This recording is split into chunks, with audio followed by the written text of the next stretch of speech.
नमस्ते and welcome dear aspirants. I hope आप सभी अच्छे होंगे और हेल्दी होंगे। आज हम माइक्रो इकोनॉमिक्स के क्वेश्चंस करने वाले हैं जो कि नेट के एग्ज़ाम में आए थे सितंबर 2020 में।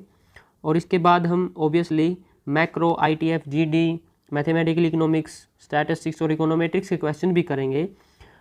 मैंने ये सीरीज इसलिए शुरू की है क्योंकि हम मैथमेटिकल इकोनॉमिक्स तो कर ही रहे हैं, वहाँ पर सीरीज चली हुई है अपनी।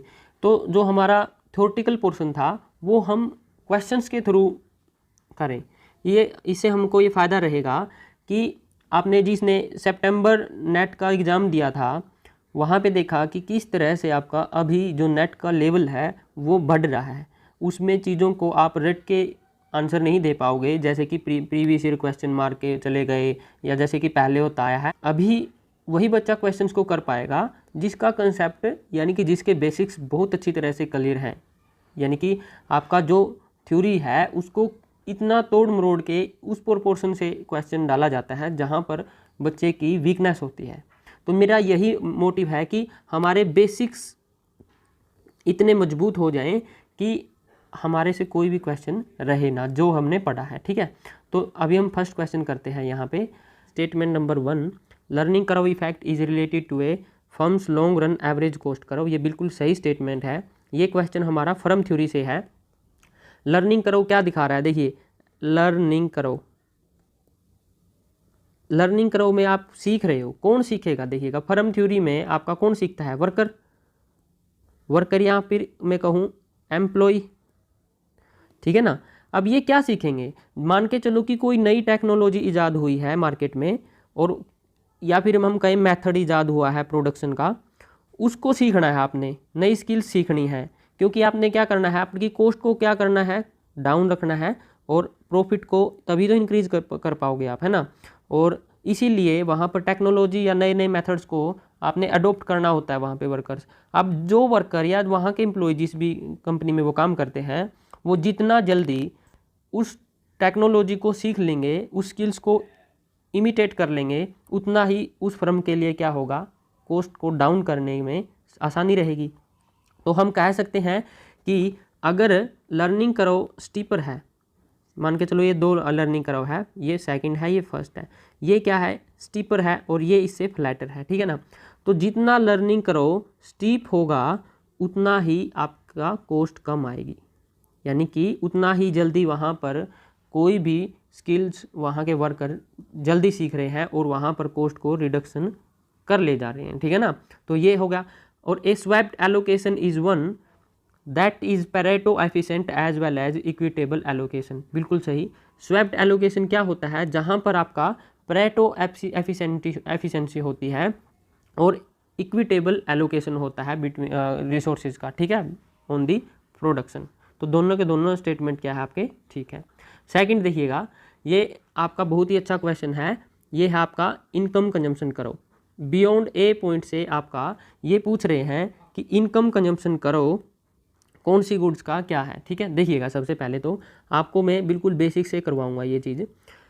अभी इनकम कंजम्पशन करो बनाने से पहले मैं यहाँ पे लिख रहा हूँ कंज्यूमर ऑप्टिमाइजेशन कर रहा हूँ मैं। ठीक है, देखिए ये मान के चलो मेरे पास हो गया एक्स गुड्स का और ये वाई गुड का, ये बजट हो गया, ये एक्स है, ये वाई है, और यहाँ पर मेरे पास हो गया ये IC करो ए पॉइंट पे। ठीक है ना। अब मैं क्या कर रहा हूँ, मेरा इनकम बढ़ गया। क्या हो गया? इनकम मेरा बढ़ गया।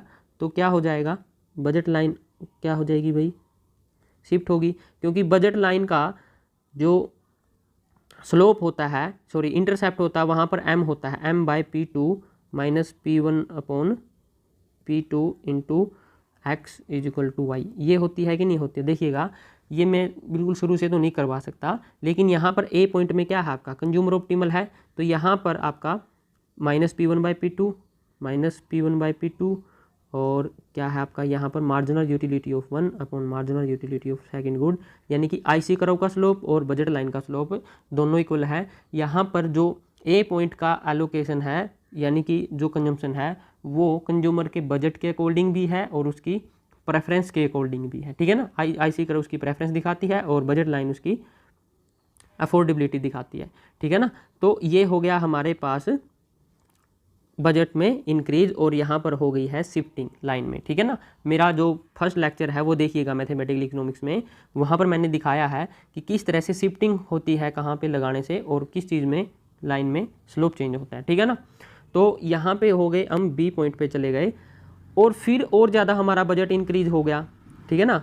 बजट और ज़्यादा इंक्रीज होता गया, मान के चलो इस तरह से, और हम क्या करते गए, ये सी पॉइंट पे फिर डी पॉइंट पे, ऐसे यहाँ से हमने इन पॉइंट को मिलाया तो हमारा ये क्या बन गया, देखिए यहाँ पे एक्स एंड वाई का क्या कर रहे हैं हम, कंजम्पशन कर रहे हैं कि नहीं कर रहे हैं, कंजम्पशन।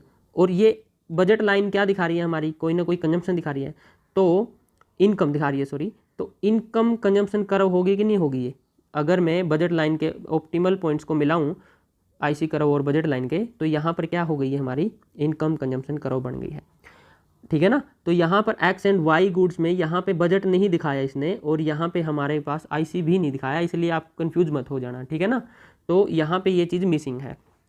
अब ए पॉइंट तक तो देखिए आप, ए पॉइंट तक तो आपका बजट बढ़ा और आईसी कर्व दोनों का प्रोडक्शन बढ़ रहा है। देखो यहाँ से एक्स वाई और दोनों गुड्स क्या कर रहे हो आप, ज़्यादा कंज्यूम कर रहे हो, लेकिन इसके बाद ज़्यादा की क्या क्या कर पा रहे हो आप, एक्स को बढ़ा रहे हो। देखो एक्स की तो बढ़ रही है ना, देखिए कंटिन्यूसली, और वाई की क्या कर रहे हो अब, कम कंजम्पशन कर पा रहे हो आप, ठीक है ना।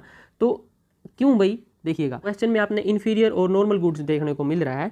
तो जो इनकम से डायरेक्टली दो गुड्स जुड़ी होती हैं वो होती हैं नॉर्मल गुड्स और इन्फीरियर गुड्स, और जो प्राइस से डायरेक्टली जुड़ी होती हैं वो कौन सी होती हैं, वो होती हैं ऑर्डिनरी गुड्स और गिवन गुड्स, ठीक है ना।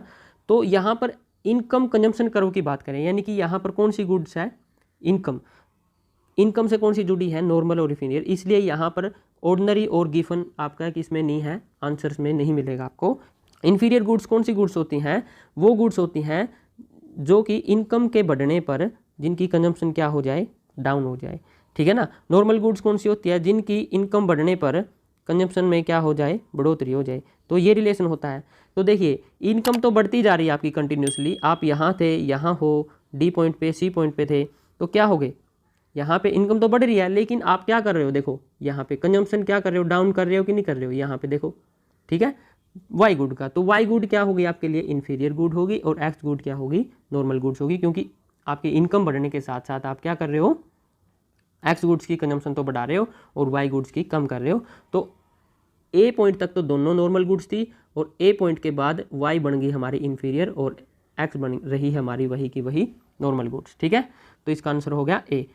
थर्ड क्वेश्चन देखिए, ये हमारा आया है कहाँ से, कोप डगलस प्रोडक्शन फंक्शन से। मैंने कोप डगलस प्रोडक्शन फंक्शन पे एक वीडियो बना रखी है मैथमेटिकल इकोनॉमिक्स में, वो जरूर देख लेना आप, काफ़ी इंपॉर्टेंट वीडियो है।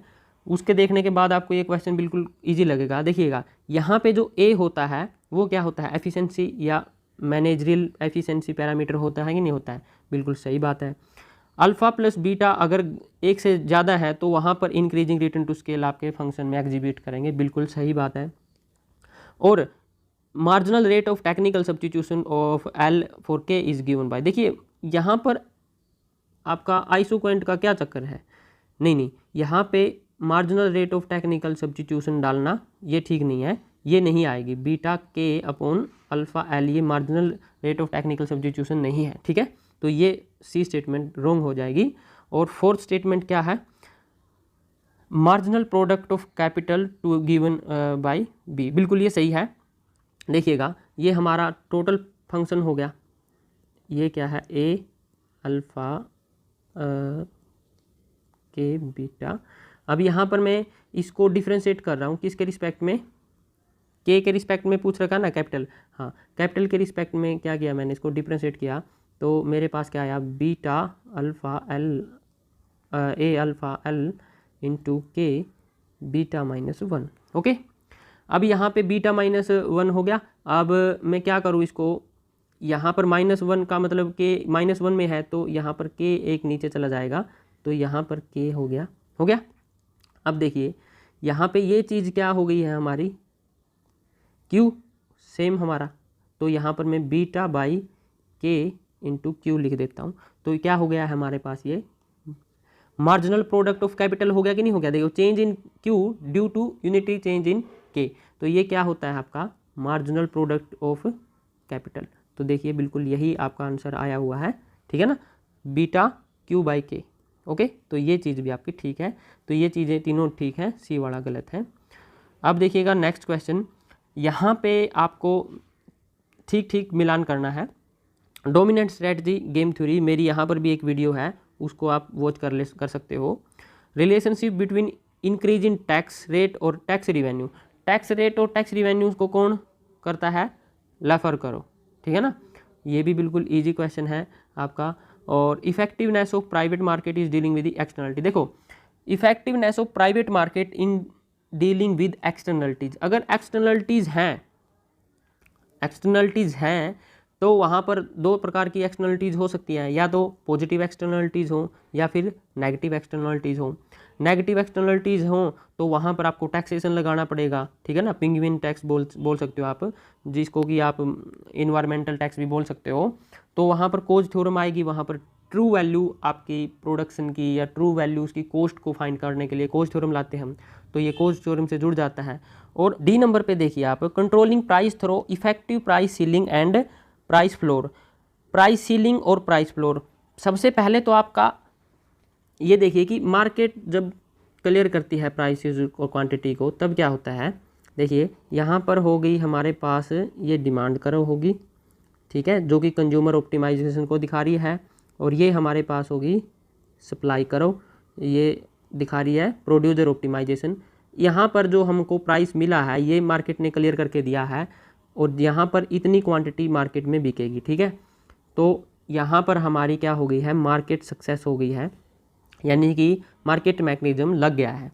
ओके, इस पे वैसे तो बहुत टाइम लग जाएगा ये दोनों चीज़ें निकालते हुए, कंज्यूमर ऑप्टिमाइजेशन कैसे आया, फिर उसमें चेंज, ठीक है, डिमांड करो में फॉर्मेशन, सारी चीज़ें, लेकिन अभी के लिए समझो आप यहाँ पे ई पॉइंट पे क्या है, आपकी मार्केट सक्सेस है। लेकिन अगर गवर्नमेंट क्या करती है, ये कह दे कि भाई आपके मार्केट में इससे ऊपर प्राइस नहीं जानी चाहिए P1 से, ठीक है, गुड्स के, वो कौन सी गुड्स हो सकती है, नेसेसिटी की गुड्स हो सकती हैं, जो कि वहाँ के लोगों के लिए ज़रूरत है, वहाँ पर उसका कोई प्राइस ज़्यादा नहीं रख पाओगे, नहीं तो वहाँ पर लोग पे नहीं कर पाएंगे, जैसे कैरोसिन आदि है। तो इस प्राइस से ज़्यादा नहीं जा पाएगा प्राइस, तो क्या होगा, यहाँ पर इतनी ही क्वांटिटी बेचने वाले उपलब्ध होंगे, यानी कि बहुत कम प्रोड्यूसर होंगे जो इस प्राइस पर क्वांटिटी बेचकर अपना कॉस्ट को निकाल पाएंगे, ठीक है ना। तो यहाँ पर डिमांड इतनी रहेगी इस प्राइस पर, ठीक है ना, डिमांड करने वाले तो यहाँ पर है टी पॉइंट पर, इतना ये क्या रह गया, इतना नहीं मिल पाएगा, यानी कि इतना प्रोडक्शन नहीं हो पाएगा, तो यहाँ पर हो सकता है कि ब्लैक मार्केटिंग शुरू हो जाए, ठीक है ना। ओके, तो कोशिश तो ये रहेगी कि वहाँ पर ये बिड करें, जिनकी डिमांड ज़्यादा है, डिमांड करने वाले ज़्यादा है, वो क्या करेंगे, बिड करेंगे, बोली लगाएंगे, और फिर से प्राइस को ऊपर कर देंगे, और फिर से जाके price is equal to cost के इक्वल हो जाएगी। बट ऐसा प्राइस सीलिंग में नहीं होगा, ठीक है। अब प्राइस फ्लोर क्या होता है, प्राइस फ्लोर में ये होता है कि आपको एश्योरेंस दे देती है गवर्नमेंट कि आपके जो गुड्स हैं उसके प्राइस इससे नीचे नहीं आने वाले, आप प्रोडक्शन कीजिए। तो वहाँ पर आपका P2 पर प्रोडक्शन प्राइस को क्या कर दिया जाता है, कांस्टेंट कर दिया जाता है कि इससे नीचे नहीं आएंगे, ऊपर जा सकते हो। उस प्राइस पर क्या होंगे, वहाँ पर डिमांड करने वाले फिर कम हो जाएंगे, ठीक है ना, लेकिन सप्लाई करने वाले उसमें ऐड हो जाएंगे, क्योंकि इतने प्राइस पर तो बहुत सारे कंज्यूमर और ऐड हो सकते हैं कि नहीं हो सकते हैं, तो ये सारे क्या हो जाएंगे, कंज्यूमर ऐड हो गए। ओके, तो इस तरह से वहाँ पर क्या हो गया है, एक्सेस सप्लाई रह गई है, यहाँ पे स्टॉक हो गया गुड्स का, क्योंकि डिमांड करने वाले कम है और सप्लाई ज़्यादा होगी, तो ये चीज़ होगी। तो यहाँ से प्राइस सीलिंग और प्राइस फ्लोर, जो ये चीज़ आई है हमारी, मैं इसको क्या कर रहा हूँ, रेड कर रहा हूँ, जो ये चीज़ है ये हमारा क्या है, वहाँ पर डेड वेट लॉस है कि नहीं है, जहाँ पर से कंज्यूमर या फिर कहीं ना कहीं प्रोड्यूसर नुकसान में है, वो बना नहीं पा रहे या वो कंज्यूम नहीं कर पाए, यानी कि जो फेयर प्राइस था, होना चाहिए था गुड्स का, वो उस चीज़ पर नहीं जा पाए हैं, लोगों को या तो मिला नहीं है या फिर प्रोड्यूसर बेच नहीं पा रहे हैं। तो इस तरह से वो कह सकते हो आप कि डेड वेट लॉस में बदल जाएगा, अगर मार्केट को सक्सेस होने से रोका जाएगा तो, ठीक है। अभी के लिए इतना ही, नेक्स्ट वीडियो में हम मिलते हैं, और अगले जो क्वेश्चन है वो भी बहुत इंटरेस्टिंग है, उनको करते हैं 1 by 1। तो thank you for listening and I really appreciate your time, good luck.